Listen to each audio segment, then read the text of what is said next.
Good morning all of you. आज हम 9th class के चैप्टर 3 के बारे में बात करेंगे। ठीक है, अभी तक हमने क्या होता है कल्चर से रिलेटेड जितनी भी चीज़ें होती है या हमारे जो भी होता है फसलें होती है या हमारे डेली लाइफ में जितनी चीज़ होती है उसके बारे में पढ़ा है।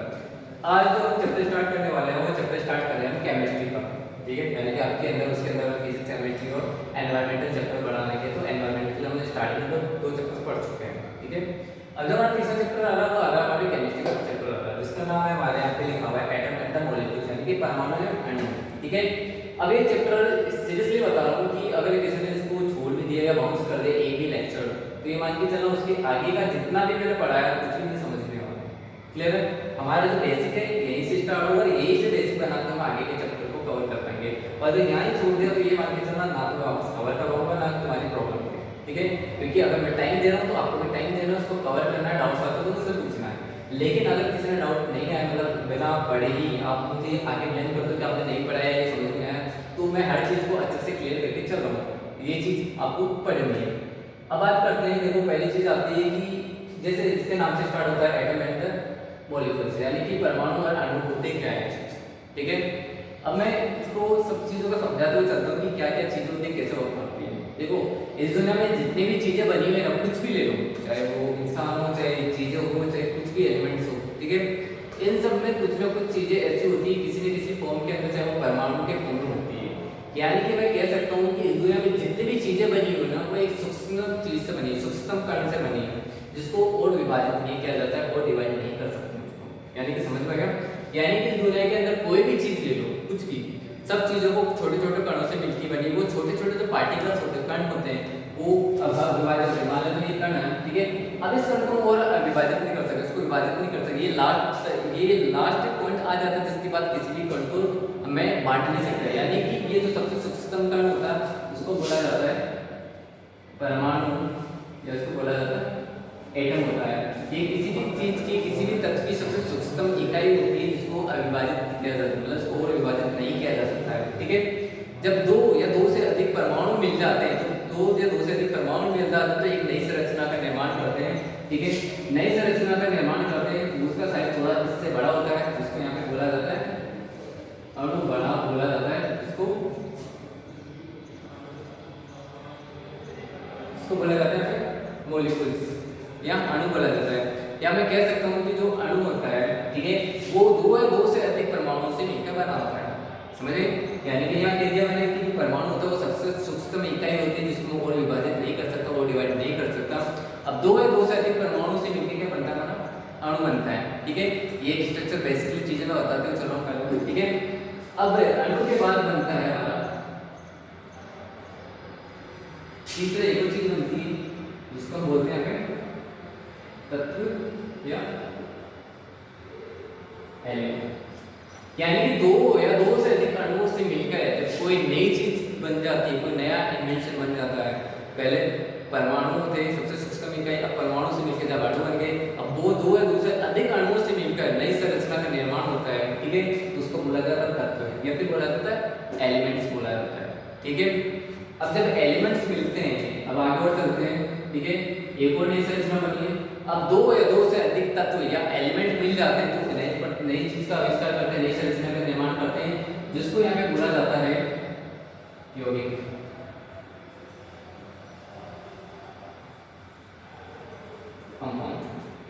समझ रहे चीज, स्टार्टिंग में जीरो से स्टार्ट करते हैं, परमाणु था, परमाणु से फिर अणु बने, अणु से तत्व, तत्व से यौगिक, और यौगिक के बाद पदार्थ बनते हैं, पदार्थ के बाद बाकी की चीजें बनती जाती है। ये हमारा बेसिक था। ठीक है, वैसे जब आगे बढ़ेंगे लेकिन फिर भी मैं आपको एक चीज के लिए बेसिक के लिए मैं बता चुका हूँ।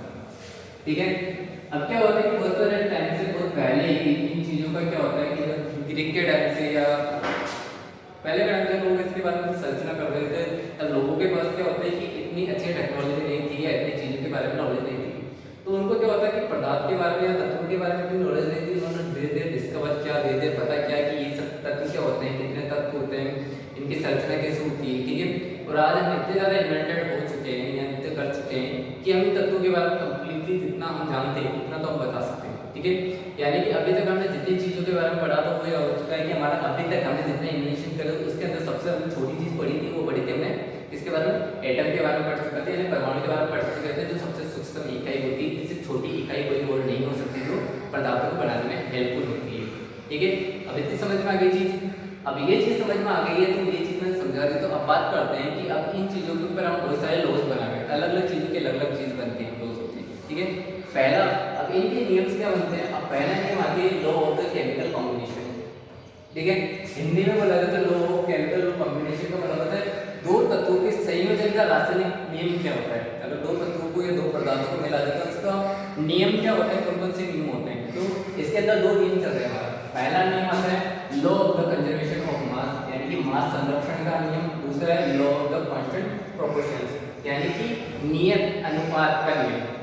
ठीक है, नियत अनुपात में बोला जाता है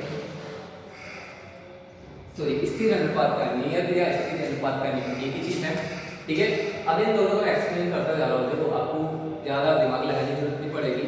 अगर आपको इन चीज़ों को समझ में आती है तो आप अपनी लैंग्वेज के अंदर आप उसको कंप्लीटली इसको एक्सप्लेन कर सकते हो, और ये सबसे ज़्यादा हेल्पफुल होता है, क्योंकि अगर आप अपनी लैंग्वेज में लिखते हो तो आपको पता होता है कि क्या लिखना होता है। ठीक है, और ये एग्जाम के पर्पज से भी ज़्यादा इंपॉर्टेंट है। आपको बुक्स की लैंग्वेज ऐसे रट के और वो एग्जाम में लिखने में आने, आप मेमोरी कार्ड में कि आपको उस चीज़ को रटना है, आपको इन चीज़ों को समझना है, क्योंकि केमिस्ट्री है, रटने से पास कर सकती है, इसको समझने से आपको फायदा होगा। तो इन चीज़ों को समझना, क्या कहना चाहता हूँ, मेरी लैंग्वेज क्या है। ठीक है, और फिर इसको अपने वर्ड्स में आप डिस्क्राइब कर सकते हो या फिर डिटेल में एक्सप्लेन कर सकते हो, वो मेरे लिए ज़्यादा बेटर होगा एज कम्पेयर टू बुक की लैंग्वेज से। अब बात करता हूँ, देखो केमिकल कॉम्बिनेशन, यानी कि केमिकल कॉम्बिनेशन है दो तत्वों को रासायनिक रूप से आप मिला रहे हो, तो उनको मिलाने के ऊपर कौन कौन से नियम अप्लाई हो रहे हैं वो मैं पढ़ा हूँ। ठीक है, पहला नियम आ जाता है हमारा law of the conservation of mass, यानी कि अपने अगर पहले के मैंने जब चैप्टर पढ़ाया था फिजिक्स के अंदर, जब मैंने मास और मोशन के बारे में पढ़ाया था। ठीक है, मोशन के बारे में पढ़ा था, गति के नियम और गुरुत्वाकर्षण वाला चैप्टर पढ़ाया था मैं, पीछे वाले चैप्टर अच्छे से पढ़े हो।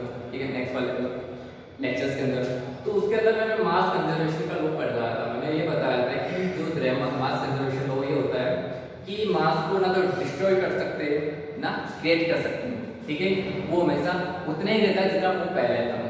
यानी कि क्या होता है मास कंजर्वेशन लॉ को, द्रव्यमान संरक्षण का नियम क्या होता है, द्रव्यमान को ना अलग से पैदा कर सकते हो ना उसको खत्म कर सकते हो, अगर वो उतना ही रहता है जितना वो पहले था। लैंग्वेज समझ में नहीं है तो मैं बता देता हूँ, एग्जाम्पल देके बताता हूँ। सपोज करना है यहाँ पे मेरे पास दो एलिमेंट्स हैं। ठीक है, एक का नाम x है, दूसरा का नाम y है। एलिमेंट का मतलब वापस बता देता हूँ ताकि होता है हिंदी मीडियम वालों के लिए।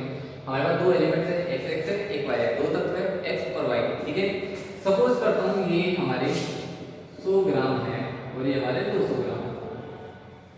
ठीक है, जब इन दोनों को मैं केमिकल रिएक्शंस करवा के मिला देता हूँ, इन दोनों को क्या करता हूँ यहाँ पे ऐड करता हूँ, तो हमारे तीसरा एक्स वाई कंपाउंड क्या होता है यहाँ पे बन जाता है। अब ये तीसरा कंपाउंड बनता है, तो एक चीज ये बताओ कि ये 100 ग्राम था, ये 200 ग्राम लिया था। वैसे इसको ग्राम के अंदर कभी नहीं लिया जाता, किसी भी एलिमेंट्स को उसको मोल के अंदर लिया जाता है। ठीक है, लेकिन अभी क्या आपके मोल मैंने अभी पढ़ा है तो थोड़ा सा डिफिकल्ट है आपके लिए कि मोल की चीज क्या है, नई चीज आपके लिए। ठीक है, तो अभी मैं ग्राम्स के अंदर एग्जांपल देकर सब समझा रहा हूं। ठीक है, ये 100 ग्राम ये 200 ग्राम। ठीक है, जब इन दोनों को आप कंबाइन करते हो, मिलाते हो, तो एक चीज होता है, जो हमारा तीसरा पदार्थ बन रहा है, कंपाउंड बन रहा है, तो उसका द्रव्यमान इन दोनों के द्रव्यमान के बराबर होगा या अलग हो जाएगा। कहने का मतलब ये इन दोनों चीजों को मिला रहा हूं तो इन दोनों का द्रव्यमान भी जुड़ गया, तो इन दोनों के द्रव्यमान जुड़ने से जो तीसरा पदार्थ बना है तो उसका क्या द्रव्यमान इन दोनों के द्रव्यमान के योग के बराबर होगा या इससे ज्यादा होगा या इससे कम होगा। सोच के बताइए। ये ऐसे बात कर रहा हूँ कि अगर आप क्या होते हैं, एक तरफ आप एक गिलास दूध ले लेते हो, एक तरफ आप सॉरी एक गिलास दूध ले लेते हो और एक तरफ आप क्या करते हो एक गिलास में पानी लेते हो, दोनों को मिक्स कर देते हो, तो आपके पास दो गिलास क्या होता है, जब ये दोनों मिक्स हो जाते हैं तो दोनों मिक्स होने के बाद वो क्या कम हो जाता है, वो मिक्स होने के बाद जो हमारा नया तत्व बना या पदार्थ बना वो क्या कम हो जाता है या फिर इसका ज़्यादा हो जाता है, कुछ होता है क्या नहीं होता, वो उतना ही आएगा जितना पहले था। अब उसको गिलास में डाल के देखोगे तो दोनों गिलास को उतना फुलफिल करेगा जितना पहले करा। तो यानी कि इन दोनों को जब इनका द्रव्यमान को मिलाता हूँ या मास को मिलाता हूँ तो कितना हो गया, यानी कि हमारा कंपाउंड क्या होगा, इन दोनों द्रव्यमान के योग के बराबर हो गया। ये हमारा द्रव्यमान संरक्षण का नियम है। द्रव्यमान संरक्षण का नियम ये कहता है कि अगर आप दो तत्वों को मिलाते हो तो दोनों तत्वों के द्रव्यमान का जो योग होता है वो जो हमारा कंपाउंड बन रहा है उसके द्रव्यमान के योग के बराबर हो जाता है। ठीक है, इसका 100 ग्राम था, इसका 200 ग्राम था, इन दोनों को जब तत्वों को मिलाया तो हमारा जो तीसरा नया पदार्थ बनना उस पदार्थ के द्रव्यमान के बराबर चला गया। ये हमारे क्या होता है, इसका नियम है हमारा, इसका कंजर्वेशन ऑफ मास, यानी कि मान संरक्षण का नियम, द्रव्यमान संरक्षण का नियम हो गया है। ठीक है, आपके एक ही बुक के अंदर एक एग्जांपल दे रखा है, वो आपको एक्सप्लेन कर देता हूँ। बुक के अंदर एक एग्जांपल दे रखा है, उसने क्या कहा कि एक हमारे पास एक कोनिकल फ्लास्क है, कॉर्टिकल प्लाज्मा का थोड़ा सा तीसरा टाइप में होता है सब, ठीक है। एक कॉर्टिकल प्लाज्मा में मैंने एक क्या होता है, एक पदार्थ एक एलिमेंट ले लिया, उसको मैं एक्स मान लेता हूँ, ठीक है। एक तत्व है, एक्स तत्व है या एक्स एलिमेंट मान सकता हूँ, ठीक है। अब इसके अंदर एक और यहाँ पे एक छोटी सी टेस्ट ट्यूब लटका दी है, जिसको आप हिंदी में वाला परखने बोलते हो। इसके अंदर ये क्या होता है, यहाँ पे पदार्थ ले लिया, मतलब वाई तत्व मान लेता हूँ उसको, ठीक है। वाई एलिमेंट ले लेता हूँ, इसको धागे की सहायता से यहाँ पे बाहर निकाल के लगा दो और यहाँ पे इसमें बॉक्स से क्या करते हैं, पैक कर दिया है, ठीक है। अब इन दोनों को पैक करने के बाद क्या होता है, इसको एक तरीके से किसी भी वेट मशीन पे ले जाके इसका मास देख लेते हैं कितना होता है। सपोज करना यहाँ पे एक्स का मास ले लेता हूँ मैं 50 ग्राम और वाई का ले लेता हूँ मैं 100 ग्राम, ठीक है।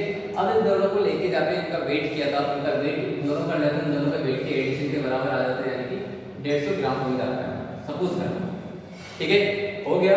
अब क्या होता है कि अब इन दोनों को वेट कर लिया, अब इन दोनों को क्या होता है, अच्छे से घुमा फिरा के इन दोनों को मैं क्या करता हूँ, मिक्स कर देता हूँ, यानी इसके अंदर लटक रही है तो फिर क्या होता है, इसको मैं हिलाता हूँ, इसके अंदर जितना भी एलिमेंट्स हो तो बाहर आके इसके साथ मिक्स हो जाता है। अब मिक्स होने के बाद आपको क्या करना है, मिक्स होने के बाद वापस इसका वेट लेना है।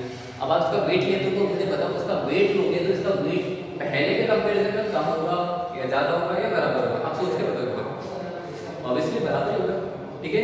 यानी कि जितना वेट पहले था 150, अभी भी इसको मिक्स करने के बाद में कितना आएगा, 150 ग्राम।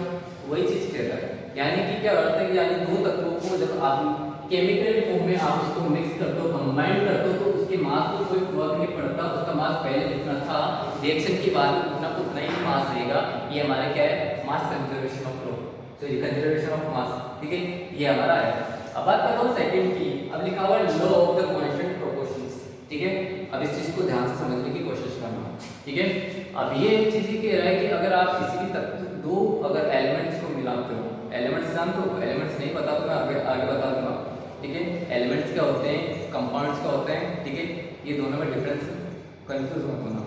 अब अगर दो एलिमेंट्स को मिलाते हो, दोनों एलिमेंट्स को मिलाने के बाद जब तीसरा हमारा कंपाउंड बन जाता है, तो उसके अंदर जो प्रेजेंट होते हैं इन दोनों जो एलिमेंट्स होते हैं, एग्जांपल दे देता हूँ मैं, एग्जांपल से आपको ज़्यादा समझ में आता है।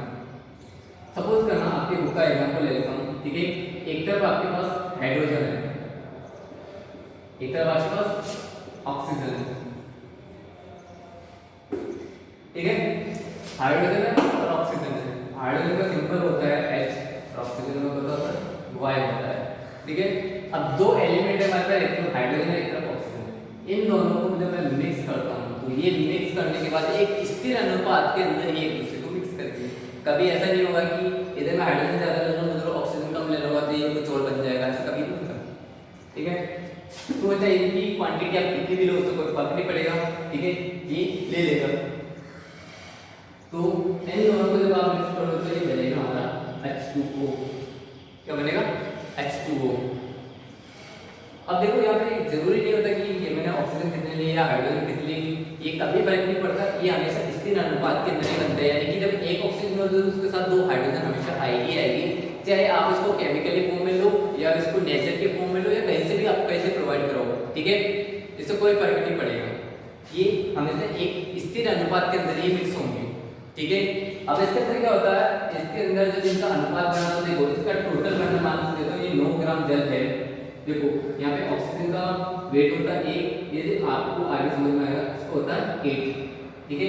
ये 1 और 8 क्या आता है, ये परमाणु क्रमांक है, परमाणु क्रमांक है, ये अलग अलग, इसका 1 है इसका 8 होता है। अगर मैं टेबल एक्सप्लेन करूँगा समझ में आएगा। तो देखो ये हमेशा किस फॉर्म में होता है, मिक्स होता है, ये अनुपात 8 के अंदर होता है। सपोज करो अगर आपके पास 9 ग्राम अगर जल है, 9 ग्राम वाटर है आपके पास, तो इसके अंदर 1 ग्राम तो क्या है हाइड्रोजन और 8 ग्राम क्या है आपके पास ऑक्सीजन, तब जाके वो जल बनेगा। आई बात समझे, ये एग्जांपल दिया मैंने, ये 1 और 8 कहाँ से आए, कंफ्यूज मत होना, 1 और 8 कहाँ से आए, ये हमारा है परमाणु क्रमांक, ठीक है। इसको मैं आगे बताऊंगा तब समझ में आएगा। एटॉमिक मास के बारे में पढ़ाऊंगा, एटॉमिक साइज के बारे में पढ़ाऊंगा, तब आपको पता चल जाएगा कि क्या होता है, ठीक है। तो इतना कंफ्यूज मत होना कि 1 और 8 कहाँ से आ रहे हैं, ध्यान रखना। बस इतना बताऊंगा जी इसका परमाणु क्रमांक 1 आता है, इसका 8 होता है, ठीक है। एटॉमिक जो इसका सीरीज होता है वो 1 होता है, इसका 8 होता है। इसके अकॉर्डिंगली क्या होता है 1 रेशियो 8 के अंदर बना है। मैंने एग्जांपल ले लिया कि अगर 9 ग्राम वाटर होता है आपके पास तो उसमें 1 ग्राम तो हाइड्रोजन होगी और 8 ग्राम ऑक्सीजन होगी। ये हमेशा इस रेशियो के अंदर ही मिक्स होगा, इससे ज़्यादा नहीं होगा। अगर आप सपोज करो कि यहाँ पे 2 ग्राम ले ले तो क्या ले ले तो हाइड्रोजन, और यहाँ पे 8 ग्राम क्या लेगा ऑक्सीजन हो गए, तो भी हमेशा ये 1:8 में ही मिलेगा। यहाँ से सिर्फ 1 ग्राम ही लेगा, उधर 8 ही लेगा। ये 1 ग्राम जो बाकी के हाइड्रोजन बच जाते हैं इसको अलग निकाल देता है। आई बात समझ में? ये हमारे क्या हो रहा है नेक्स्ट वाला है जिसको बोला जाता है लॉ ऑफ कांस्टेंट प्रोपोर्शन, यानी कि हमेशा जब भी दो तत्वों को मिला के जब क्या बनाया जाता है, कोई पदार्थ बनाया जाता है, तो हमेशा स्थिर अनुपात के अंदर ही मिक्स होते हैं। ठीक है, कभी भी ऐसा नहीं होता है कि कम ज़्यादा हो जाए। ऐसा नहीं कि हमें 2 ग्राम ले लिया तो यहाँ पे 2 आ जाएगा, अभी नहीं आएगा। ये हमेशा 1 की फॉर्म में नहीं होगा, ये एक अनुपात में ही 8 होगा तभी ये वाटर बनेगा, अदरवाइज वाटर कभी नहीं बनेगा। आएगा समझ में? क्लियर है चीज? इसको स्थिर अनुपात का नियम बोला जाता है। कंफ्यूज मत होना, ध्यान से पढ़ लेना।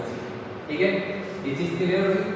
अब कोई डाउट हो तो मुझे वापस बता देना, मैं वापस बता दूंगा, क्योंकि ये चीज़ ऐसी चीज़ है कि आपका बेसिक यही से स्टार्ट हो रहा है और यहीं पे खत्म नहीं होना चाहिए।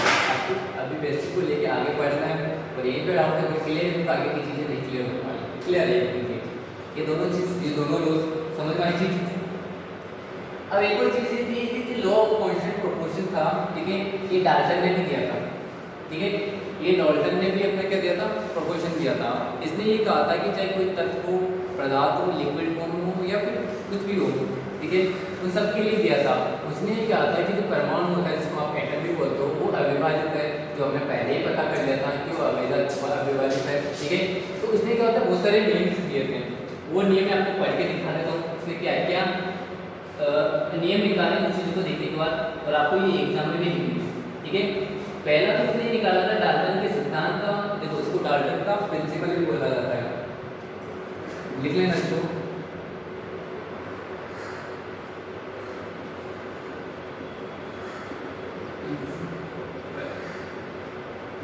प्रिंसिपल के स्पेलिंग से लिखना, तो प्रिंसिपल होता है, प्रिंसिपल सिद्धांत होता है, वो प्रिंसिपल वाला वो हमारे प्रधानाचार्य होते हैं, तो कंफ्यूजन होता है लिखा हुआ प्रिंसिपल, ध्यान से लिखना।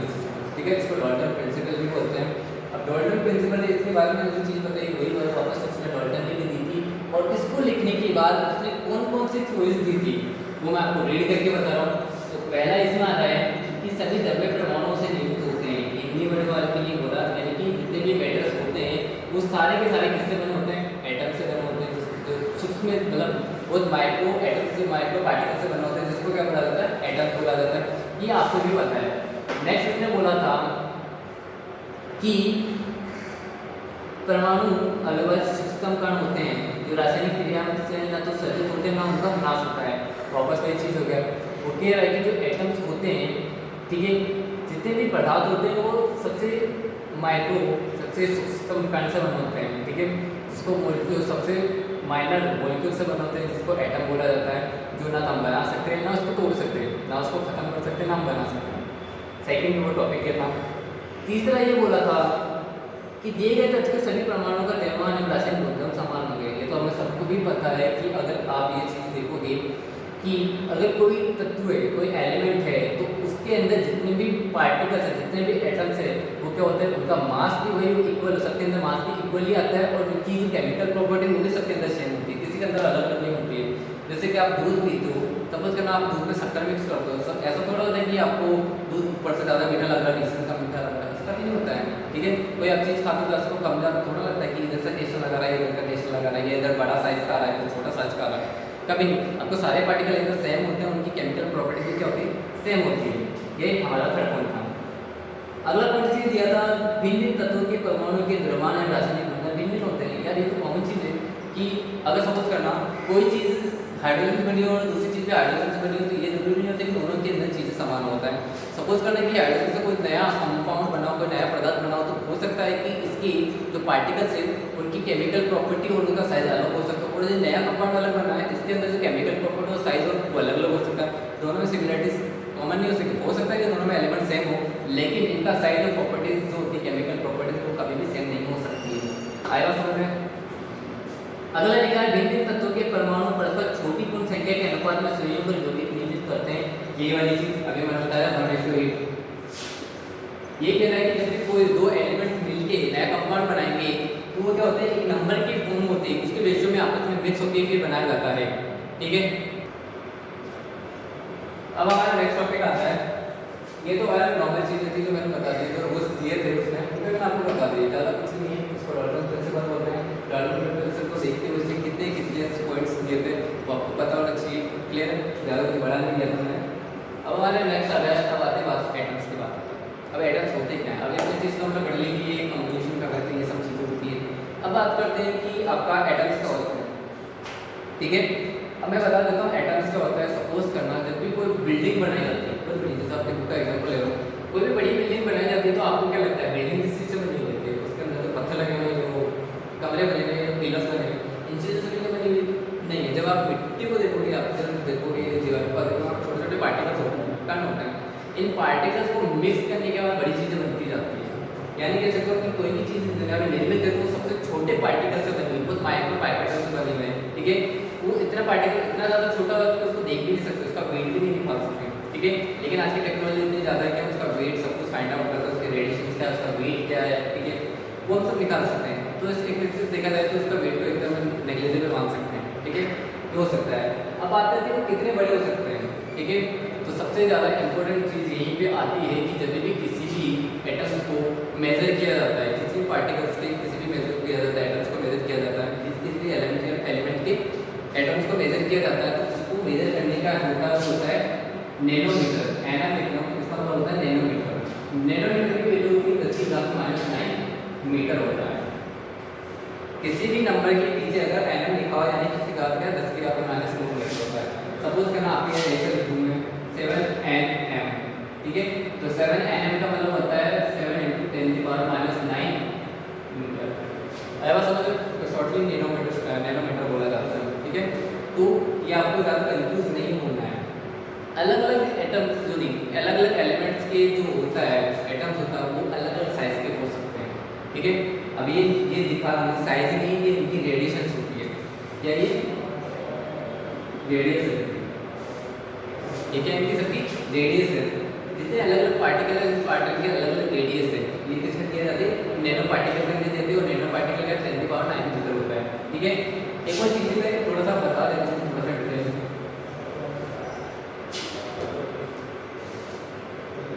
इसका मतलब होता है माइक्रोमीटर।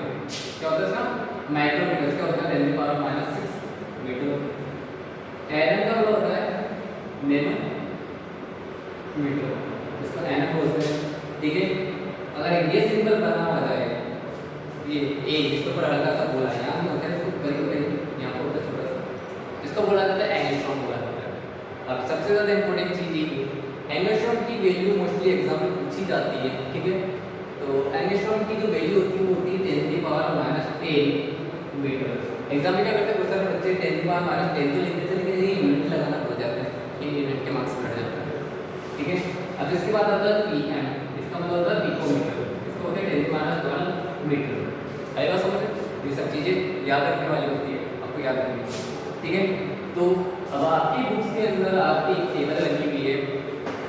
ठीक है, यहाँ दे रखा 10⁻9 मीटर बता चुका हूँ। तो यहाँ पे थोड़ा मिस्टेक हो चुका है, 10⁻9 यहाँ पे प्लस का 9 दे रखा है, इसको माइनस का 9 करना, नेगेटिव होता है, कभी पॉजिटिव नहीं होता है। ठीक है, 10⁻9 का मतलब कितनी बड़ी वैल्यू हो जाती है, क्योंकि अब थोड़ा मिस्टेक हो चुका है, इस मिस्टेक को ध्यान से सही कर लेना। अब देखो नीचे आते जाना, नीचे देखो सही से लिखा हुआ है, देखो रेडियस बता रहा है, मीटर के अंदर बता रहा है, एग्जांपल दे रहा है। यहाँ पे देखो 10⁻10 यहाँ लिखा हुआ है एटम ऑफ हाइड्रोजन, यानी कि जो हाइड्रोजन का एटम है, ठीक है, उसकी रेडियस कितनी आती है 10⁻10, यानी कि एक एंगस्ट्रॉम के इक्वल होती है। आगे दे रखा है जो 10⁻9 मीटर में दे रखा है, ये किसके मॉलिक्यूल्स ऑफ वाटर, यानी कि पानी का जो वाटर होता है उसके जो मॉलिक्यूल्स होता है उसकी जो होती है रेडियस कितनी होती है 10⁻9 होती है, यानी कि 1 नैनोमीटर की ऊपर चली जाती है। ठीक है, ऐसे बहुत सारी चीज़ों के बारे में पता रखा है। ठीक है, अभी क्या होता है कि इतने छोटे होते हैं साइज में हम इनको देख नहीं सकते, कर नहीं सकते। ठीक है, ये साइज इतने ज़्यादा छोटे होते हैं कि हम इनको देख नहीं सकते। ठीक है, तो जो हमारे एटम्स होते हैं वो इतने सूक्ष्म होते हैं कि दिखाई नहीं देते। नैनो पार्टिकल्स की बात बता चुका हूँ, यानी कि आप अगर मिट्टी लेते हो, छोटा मिट्टी का एक पार्टिकल लेते हो, तो हो सकता है वो बहुत सारे जो आप रेत लेते हो, मिट्टी लेते हो, एक पार्टिकल तो हो सकता है उसमें बहुत सारे क्या होता है एटम मिलकर उसको एक चीज को बनाना, ठीक है, तो ये हो सकता है। अब हमारे इसके आगे वाला जो टॉपिक आ रहा है वो लिख रखा है what are the modern day symbols of atom of different elements. सबसे ज़्यादा इम्पोर्टेंट टॉपिक में से एक, और एग्जाम में मैं डेफिनेटली कहता हूँ कि एक आएगा, या फिर अगर टेस्ट सीरीज हुई या कभी एग्जाम हो तो डेफिनेटली ऐसा क्वेश्चन कि आता ही आता है, ठीक है। तो मैं एक चीज़ बता देता हूँ कि पहले जब हमारे क्या होता है कि जब एलिमेंट्स के बारे में साइंटिस्ट ने पढ़ना स्टार्ट किया था, सीखना स्टार्ट किया था, ठीक है, तो उनके पास क्या होता है कि इतने ज़्यादा एलिमेंट्स नहीं थे, उनके पास लिमिटेड थे, ठीक है, इतने ज़्यादा डिस्कवर नहीं करते कि हाँ कि उनके लिए थोड़ा हार्ड पड़ता हो किसी चीज़ का। जैसे सपोज करना है कि अगर आपकी बात करता हूँ कि आपकी क्लास में कितने बच्चे हैं, इंग्लिश में होता है जिनके बच्चों का नाम आपको याद देना ईजी होता है, लेकिन अगर मैं ये कहते कोई स्कूल के बच्चों का नाम आपको लर्न करना याद करना है तो आपके लिए थोड़ी डिफिकल्टी हो जाती है, ठीक है।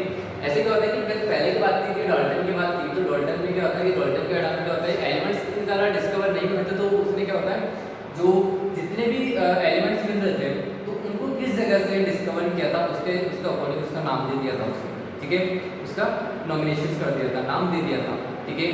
उसने कैसे किया था कि अगर बात करता हूँ उसने एक एग्जाम्पल दे दिया, उसने कॉपर को साइप्रस नाम की जगह से पढ़ा था, निकाला था, उसने उसका नाम भी कॉपर का अकॉर्डिंग दे दिया, कॉपर नाम की एक ग्रीक के अंदर उसका नाम अलग होता है, ठीक है, ग्रीक जर्मन इनके अंदर क्या होता है जो उनका नाम दिया जाता है, जितने भी एलिमेंट्स उनके जो सिंबल और नाम होता है वो ग्रीक जर्मन के अंदर मोस्टली दिया जाता है, ठीक है, उसके अकॉर्डिंग देना स्टार्ट किया था, ठीक है।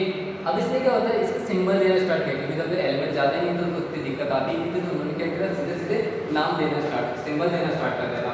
जैसे कि मैं बता देता हूँ आपकी बुक में ले लेता था, हाइड्रोजन का सिंबल इन्होंने ले दिया था, किसका दे दिया हाइड्रोजन का, ठीक है। ऐसे सिमिलर एक को गोला बनाया उसको फुलफिल कर दिया, ब्लैक कर दिया उसको बोल दिया इसका नाम क्या है कार्बन।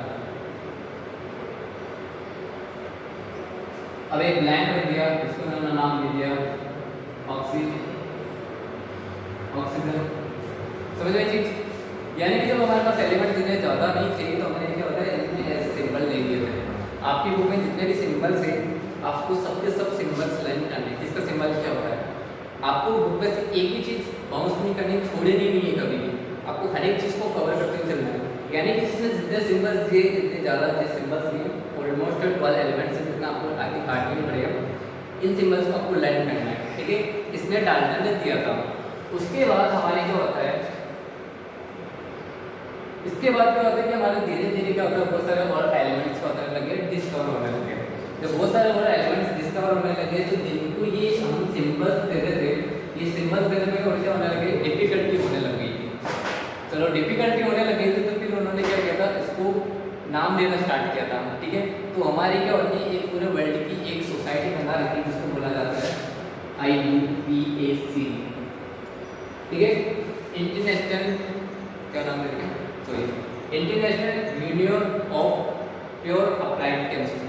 अब बता देता हूँ international union of pure applied chemistry के नाम से अब ये बनी थी। तो उन्होंने क्या होता पहले से जब एलिमेंट्स कम थे तो उन्होंने सिंबल्स को अपलोड कर दिया था कि हाँ चलो कि जितने भी एलिमेंट्स हैं उनके आइडेंटिफिकेशन के लिए उनके सिंबल को अपलोड कर दिया था। लेकिन जैसे जैसे ये एलिमेंट्स की ज़्यादा डिस्कवर होने लगी थी, ये सबसे बड़ा डिफिकल्टी होने लगी थी कि अब इतने मतलब इतने सारे एलिमेंट्स को सिंबल देना और सिंबल देने के बाद उनको लर्न करना ये थोड़ा टफ पड़ गया था। तो टफ पड़ गया था तो उनको सॉल्यूशंस निकालने के लिए क्या होता है ये जो IUPAC थी सोसाइटी ने क्या करा, ठीक है, इसने क्या किया उन्होंने ये कहा था कि जो हमारे पास एलिमेंट्स है, ठीक है, उन एलिमेंट्स के जो नेम का जो फर्स्ट लेटर है उसके अकॉर्डिंग नाम देंगे। जैसे बात कर देता हूँ हाइड्रोजन की बात कर देता हूँ।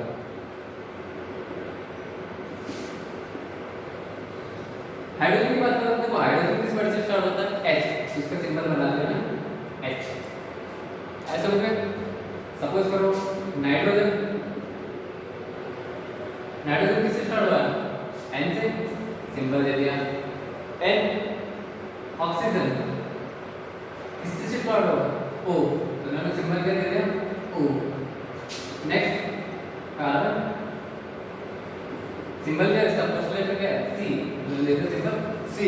यानी उन्होंने क्या किया कि जितने भी एलिमेंट्स थे उनका क्या था फर्स्ट जो वर्ड था उसको उठा के एक कैपिटल में लिख के बोल दिया कि ये इसका क्या होता है सिंबल है। सबसे इजी नेम भी याद हो रहा है, साथ में सिंबल भी याद हो रहे थे, ठीक है। लेकिन क्या हो गया, थोड़ी सी दिक्कत हो गई है इसके अंदर। अब इसके अंदर दिक्कत ये हो जाती है कि अगर सपोज करो एक ही नाम के दो एलिमेंट्स निकलते हैं, इस कंडीशन में क्या करेंगे, ठीक है। जैसे हाइड्रोजन तो एक ही है, चलो सपोज करता हूँ, एग्जांपल दे देता हूँ। सपोज करो आपके पास अगर, हाँ सबसे अच्छा एग्जांपल मेरे पास नाइट्रोजन का, और दे देता हूँ सोडियम का, ठीक है। इससे पहले एक और चीज़ मैं बता देता हूँ, जितने भी एलिमेंट्स होते हैं, ठीक है, हो सकता है कि उनकी जहाँ से उसने डिस्कवर किया उसके अकॉर्डिंग उनका नाम दे दे, या उनके नेचर के अकॉर्डिंग दे दे, या उनके कलर्स के अकॉर्डिंग उनका नाम दे दिया जाता है, ठीक है।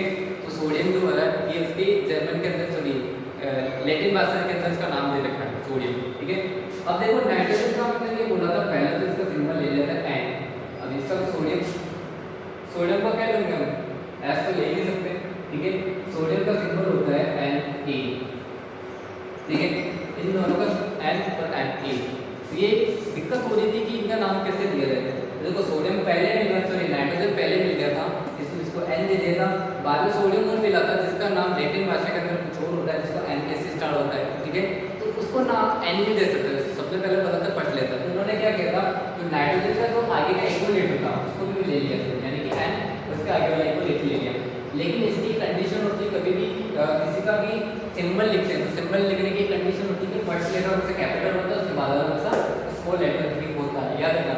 अब किसी भी चीज़ का अगर आप लिख रहे हो तो उसमें हमेशा फर्स्ट लेटर जो होता है वो हमेशा क्या होता है, कैपिटल हो, और सेकंड वाला स्मॉल होगा, ठीक है। तो ये प्रॉब्लम आ गई थी, ठीक है। ये तो चलो पता चल गया नाइट्रोजन पहले मिला था और सोडियम बाद में मिला था, तो उसको पीरियोडिक टेबल में सेट कर चुका है। इसका जो परमाणु क्रमांक वो 7 उसका 11 होता है, ठीक है। एटॉमिक सीरीज के अंदर चेक करोगे तो उसका 7 आया नंबर, उसका 11 आया, ठीक है। लेकिन एक और नाम बता देता हूँ, उसका नाम है बेरिलियम और बोरॉन। क्या था, बेरिलियम और इधर आ जाता है बोरॉन, दोनों का नाम बी से स्टार्ट हो रहा है। अब क्या करोगे, इसका जो एटॉमिक सीरीज है वो होता है 4, इसका होता है 5, जबकि बोरोन हमें पहले मिला है, याद रखना। बोरोन हमें सबसे पहले डिस्कवर हो गया, इसलिए इसका सिंबल ले लिया हमने बी। अब हमें बाद में मिला आपको बेरिलियम, अब इसका सिंबल हम बी नहीं ले सकते क्योंकि बी तो हमने ऑलरेडी दे रखा है। तो क्या किया उन्होंने, बी ले लिया, साथ में इसका आगे का लेटर लिखा हुआ है ए, तो इसमें साथ में ए वो ले लिया, यानी कि बेरिलियम का सिंबल बना दिया बी ए, और बोरोन का सिंबल बना दिया इन्होंने बी। ऐसे ही इन्होंने सिंबल बनाना स्टार्ट किया। आया हुआ समझ में? आई थिंक सिंबल्स में कोई डाउट्स, कोई कंफ्यूजन तो नहीं हो रहा किसी से भी।